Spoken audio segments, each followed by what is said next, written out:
Hey, thanks, Jason. People say you never watch footage you take of fireworks, and so I decided to buck that convention and show us all what was going down at Burning Man after the rain and the muds dried up. Only the degenerates were left. We still had a great time. We burned all the stuff. Everyone that was sitting around. My article. Everyone sitting around. What's that there? Everyone that was sitting around got stuck in the mud, huh?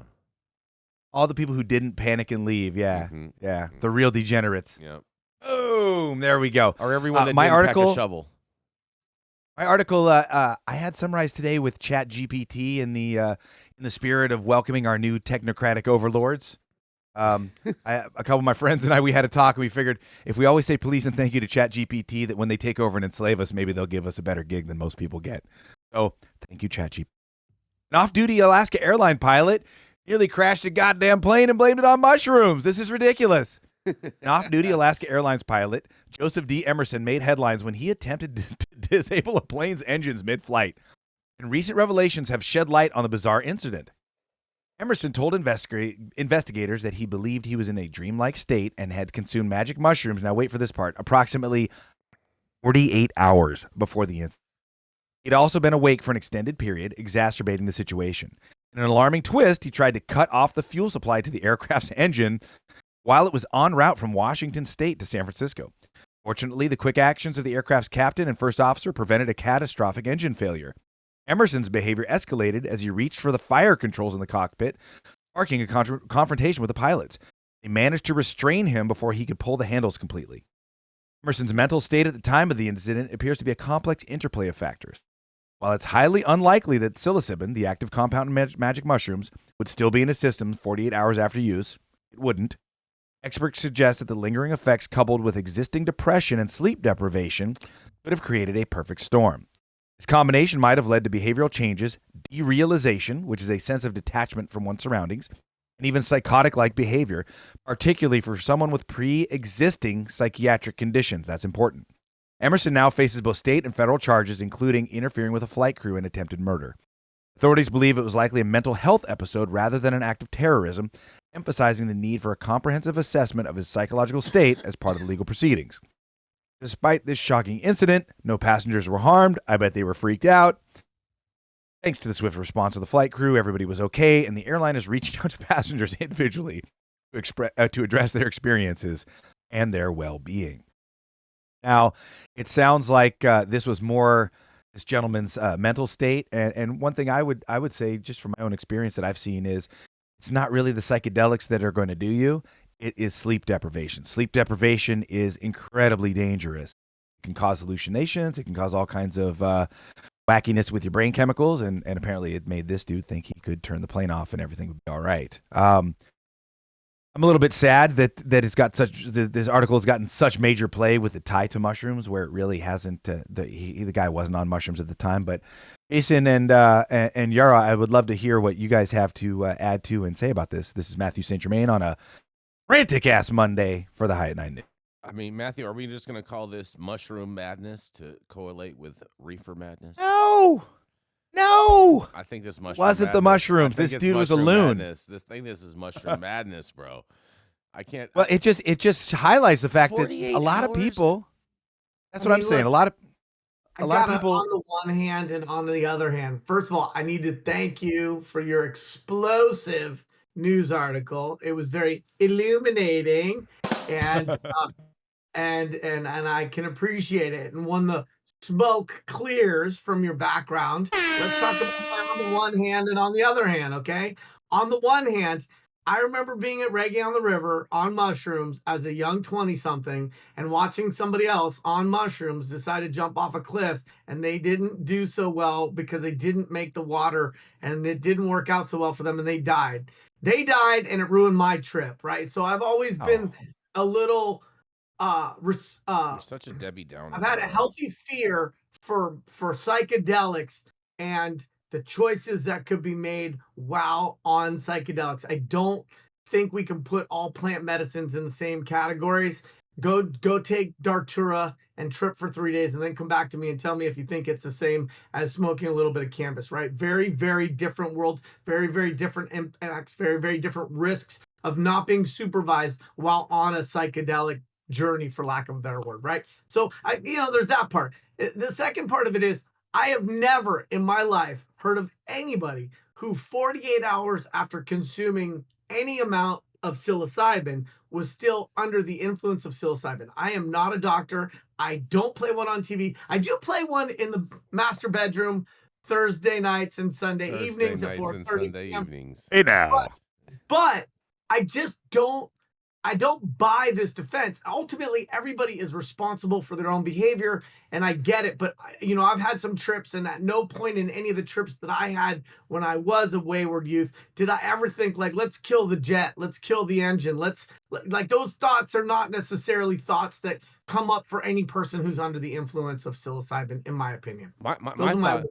My thoughts around that, Yarrow, is usually I'm ready to tackle whoever is going to try to reach for that door handle or anything else like that. Yes, sir. Well, and here's the thing is, you're taking a heroic dose and trying to act like a hero, and I love that about you. I don't know if I'm going to tackle anybody. I just think as we tackle this issue, I'll tackle them. I'll do whatever I have to do. I don't care. It's hard for me to think that 48 hours later, after someone taking some mushrooms, that's the reason why they'd want to kill the thing. And we're it's on you at that point. It's on you, not mushrooms. So question. But here's the thing: is psychedelics really need to be respected. They're not. A lot of times people use them as a flippant or kind of a facile party drug, and they really aren't. No, you can with smaller doses have some fun party times, but you always need to treat these substances with respect. They're incredibly powerful. And the other thing is there's levels and layers of perspective or realities that are given to one on mushrooms, and that's why for thousands of years there were things such as the rituals of Eleusis or apprentice, journeyman, shamanism, and curanderismo, because oftentimes you hear this in all these different allegories, like like in Fantasia, the Sorcerer's Apprentice, right? Mm-hmm. There's these levels and layers that one needs to really cultivate themselves and their discipline in order to be able to access without going crazy or doing some dumb shit or doing something that's self-harmful, because you can literally have it revealed to you. Isn't that here's the thing is you can have it revealed to you that we live in an infinity of all consciousness and all love. So on one level, nothing actually matters. So if that gentleman crashes the plane, if you put it against a time scale of the entire universe, it's inconsequential. Nothing happens. At the same time, our 3D reality matters to us and our loved ones. And so we need to kind of scaffold these levels and layers of reality. So we're like, dude, if you crash the plane, you're fucking up a bunch of people's lives and livelihoods.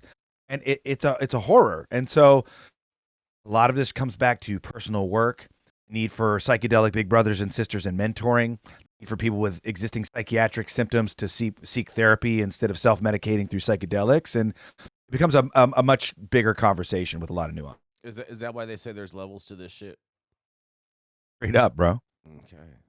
I mean, look, we're dealing with the tragedies across this country of people with mental health issues who are getting under treatment, non-treatment, where issues and red flags and yellow flags are not being taken seriously. We have a crisis in this country, and just because it doesn't bleed and just because we can't put a Band-Aid on it doesn't mean that we're doing a great job as a society taking care of those who have mental health issues. And across the board, we're seeing that, and we open up the headlines, and if it's not in Maine, it's this one. And so Clearly, we need to do a better job of taking care of our people and making sure that people's access to mental health services isn't dependent upon how many dineros they got in their wallet. And so like that whole notion that we don't have even access to health care for those who could be turning off the engines to the next airplane is really scary for this country. I think we can do a lot better, and I think we can do a lot better much more quickly than politicians in Washington would like to drag it out, right? And so like we have a mental health issue,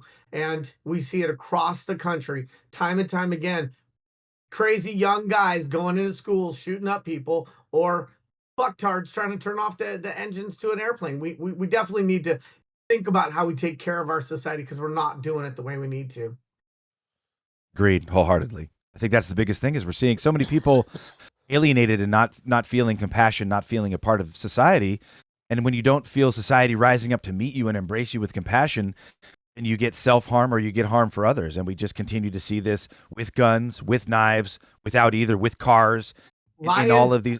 Bears. I mean, fuck, the whole menagerie of risk factors. Yes, sir. Yes, sir. And so I agree with you wholeheartedly, Yarrow, that we really need to reorder our society towards compassion and inclusion of all members. And let's start just Psychedelics looking is a around. guided activity. That is like you don't go whitewater rafting on the Colorado without having a guide. You don't go skydiving your third time without having it be a tandem dime. Like if people are gonna be chomping on some chocolate bars and getting their little mushroom thing on, like bring a guide, bring a friend, bring somebody who can hold your hair, bring somebody Yes. who can keep you from doing the dumb shit that gets you charged and almost killed a bunch of people. Like literally, this article is definitely all about the fuck around and find out. But it doesn't need to be that way. And people can take mushrooms in a semi-controlled environment with people who are responsible for them if they can't be responsible for themselves. So I have a question. Agreed. I feel like this article was put out by Project Sam because they actually wouldn't have to change their acronym at all to cover mushrooms. It would still be Project Sam. You see What I'm is saying? Project Sam? Project Sam? They're the biggest prohibitionist organization in America. Oh, Yeah. never heard of them somehow. Yeah, Project Sam stands for Smart Approaches to Marijuana, which also could stand for Smart Approaches to Mushrooms, and I'm willing to bet that they're behind this article. What do you think about that? Whether they are or not, if as long as the news is accurate, the article, like this guy created the content, maybe they're amplifying it, but it's a problem. And people on psychedelics deserve to understand the risk factors and have supervised supervision or like guardrails. You know, when you turn And 21 and you go to Acapulco with your boys, someone's got to hold your hair because you're gonna get too much tequila on you. I mean, the mushroom thing. I mean, that's part of the problem with it being underregulated. Is probably people aren't always sure how much of a dose they're getting, and so You know what it probably was. You know what it probably was. This is probably what happened. He drank some mushroom tea, okay, and he didn't finish all of it. You know, so like all that sediment and everything's at the bottom. And then his wife came in or something and poured coffee inside the teacup in the morning, and he drank that. And then following day, and so and it just fucking just sent him off the rails while he's off the plane. speaking of off the rails, I want to know how the judging went at the Halloween costume contest. And speaking of judging, like, didn't you just judge like a big drag costume? It's not Halloween yet, Yaro. That's Tuesday. That's tomorrow. Oh, Yeah. oh yeah, Yeah, nice that try. calendar thing. I Yes. forgot. Yes, Must but be on much. but check it out. Make sure you come and check us out over in West Hollywood for Halloween 2023. We will be on the block of Robertson de Lapeer for the first ever activation of cannabis legal sales and legal consumption in part of the largest Halloween celebration in America.